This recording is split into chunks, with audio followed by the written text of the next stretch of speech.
রাধে রাধে বন্ধুরা, তোমরা সবাই কেমন আছো? আশা করছি সবাই খুব ভালো আছো। আমিও খুব ভালো আছি আমার গোবিন্দের কৃপায়। দেখো বন্ধুরা, তোমাদের সাথে রান্না পুজোর ভিডিও শেয়ার করেছিলাম, কিন্তু কি কি রান্না হচ্ছে সেইগুলো আর শেয়ার করা হয়নি, কারণ একটা ভিডিওতে সব কিছু দিলে ভিডিওটা অনেক বড় হয়ে যাবে, তাই আমি দুটো পার্ট করে দিলাম। দেখো বন্ধুরা, আমি রান্নাটা করছিলাম তাই একটু কপালে হাত দিয়ে দিয়েছি। মানে রান্না পুজো তো সকাল থেকেই কাজ হচ্ছে, মানে কি বলবো, সবাই মিলে কাজের শেষ নেই। কটা বাজে? কটা বেজেছে এখন? ওই কটা বাজে রে? দেখো এখন রাত 2টো বাজে, ঠিক আছে? আমরা রান্না করছি আর এও দেখো এখনো ঘুম নেই এর চোখে। অবস্থাটা দেখো তোমরা। বাপি রান্না করবে? তুমি রান্না করবে সোনা? ও বাবা, আমার হিরো পাপা কোথায় ছিল? বন্ধুরা, তোমরা তো দেখতেই পেলে আমার দিদির ছেলে দেখো তখন 2টো বাজে, ও ঘুমায়নি। ও না খুব ফুর্তি করছে, ও ভাবছে এরা সবাই কি করছে, এত রাতে রান্না বান্না করছে। ধরো এত রাতে তো কোনোদিন রান্না করা হয়নি, তাড়াতাড়ি খাওয়া দাওয়া করে শুয়ে পড়া হয়। তাড়াতাড়ি বলতে 11টা বাজে। কটা বাজে? আরে তুই ঘুমাসনি কেন? কটা বাজে জানিস? কটা বাজে রে? দেখ দেখি। বাবা দেখো দেখো, এই গুন্ডাটা এখনো জেগে ঘুরছে আমাদের সাথে। আমরা রান্না করে মরছি আর এ ঘুরে ঘুরে জ্বালিয়ে মরছে। ওই ওই ওই ও তোমার নাইট হচ্ছে সোনা? ও সোনা, বাই বাই বলে দাও। এ বাই নমো বলে দাও তো, নমো করে দাও। নমো বলে বাবালে।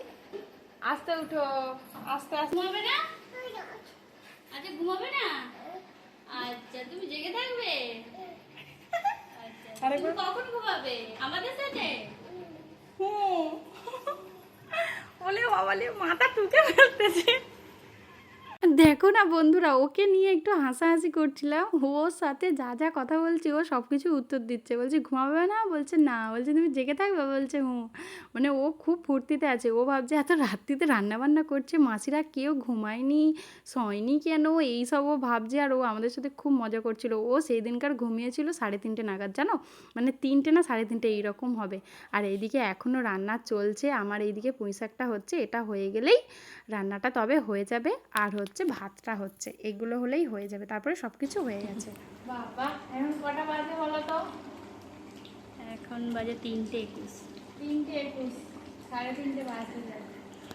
তখন বাজে 3:30 যখন এটা শেষ হলো, মানে এটা শেষ হয়েছে তখন 4টে।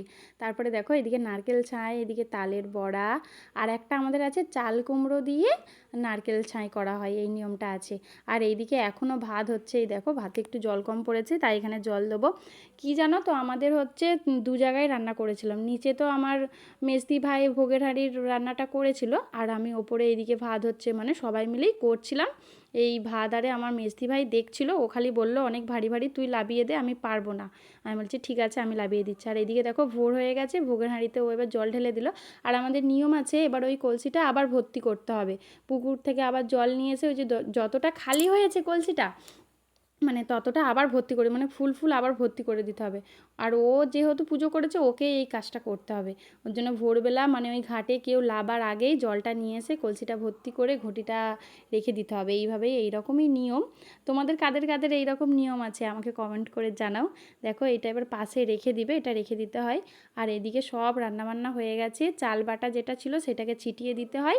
মানে এবারে সব রান্নাবান্না হয়ে গেল, এইখানে আর কেউ ঢুকবে না। এবার মা মনসাকে ডেকে এইখানে এইভাবে একটা রেখা কেটে দিতে হবে, হচ্ছে ওই কাস্তেটা দিয়ে। আমি এবার শাঁখটা বাজিয়ে দিচ্ছি, সব কিছু হয়ে যাওয়ার পর শাঁখটা বাজিয়ে দিতে হয়। আর এইদিকে দেখো কত বাসন, এরপরেও অনেক বাসন ছিল, কিন্তু সেই ভিডিওগুলো আমি আর করতে পারিনি। আমি এগুলো বসে পড়েছি ধোয়ার জন্য। এখন বাজে কটা? 4:19। 4:19। দেখো বাসন মাজতে বসেছিলাম তখন 4:20, তারপরে বাসন সব কিছু এইগুলো মাজার পরে তখন বেজেছে 5:20, মানে 1 ঘন্টা লেগেছে বাসন মাজতে। তারপরে আমার একাদশী ছিল সকালবেলায়, তারপরে স্নান করে আবার পুজো টুজো করা, এই রকম ব্যাপার। আর এইদিকে দেখো আমার মেজদি ভাই যেহেতু ওই ভোগের হাঁড়ির রান্নাটা করেছিল, মায়ের একটু প্রবলেম ছিল বলে, ওর জন্য সকালবেলা মা মনসার পুজো করছে। আর এই ফুলগুলো সকালবেলায় আমার সন্টু নিয়ে এসেছিলো। আর এদিকে মা মনসাকে তো আগে দিতে হবে, সব কিছুই আমার মেজদি ভাই বেড়ে নিচ্ছে। দেখো এদিকে যেই ডালটা হয়েছিল খেসারির ডাল, আমাদের তো এইগুলোই রান্না হয়, খেসারির ডাল, আর এইদিকে ভেন্ডি আর একটা কাঁচকলা দিয়ে আলু দিয়ে চিংড়ি মাছ দিয়ে তরকারি, আর এটা নারকেল ভাজা, শাক ভাজা, আর হচ্ছে চিচিঙে ভাজা, শসা ভাজা, ঝিঙে ভাজা, ওল ভাজা, বেগুন ভাজা, ভেন্ডি ভাজা, সব কত রকমের ভাজা। আমার ঠাম্মারা যে কেন ওটা তুলেছিল কি জানি। ওল ভাজাটা তবু ঠিক আছে, শসা ভাজা আর হচ্ছে ঝিঙে ভাজা ওটা একদম বেকার আমি তো বলবো। মানে এটা মা মনসার এইসব বলতে নেই জানি, কিন্তু তুমি বলো, তোমরাই বলো বন্ধুরা, এইসব কেউ ভাজা করে? এইসব কেউ ভাজা খায়? জানি না বাবা, যা যা নিয়ম আছে, মানে কি বলো তো, যা যা নিয়ম সব কিছুই করতে হবে, মানে আমরা আবার নতুন করে তুলতে পারবো, কিন্তু যেগুলো ছিল সেইগুলো ফেলাতে পারবো না, মানে সেগুলো সব কিছুই করতে হবে। এইদিকে পুজো করে নিচ্ছে মা মনসার, মানে যেই উনানটাই ভোগের হাঁড়ির হয়েছিল, আর আমার মায়েদের তো যেহেতু উনান নেই, এই আঁচের উনানটাতেই রান্নাটা হয়েছিল, শুধু ভোগের হাঁড়িটা, শাক ভাজাটা, টকের জন্য ওল আর তেঁতুল সিদ্ধ এগুলোই হয়েছিল, তারপরে সব কিছু আমি গ্যাসে করেছিলাম। আর এই ভিডিওটা এই পর্যন্তই বন্ধুরা, তোমাদের কেমন লাগলো আমাকে কমেন্ট করে জানাবে।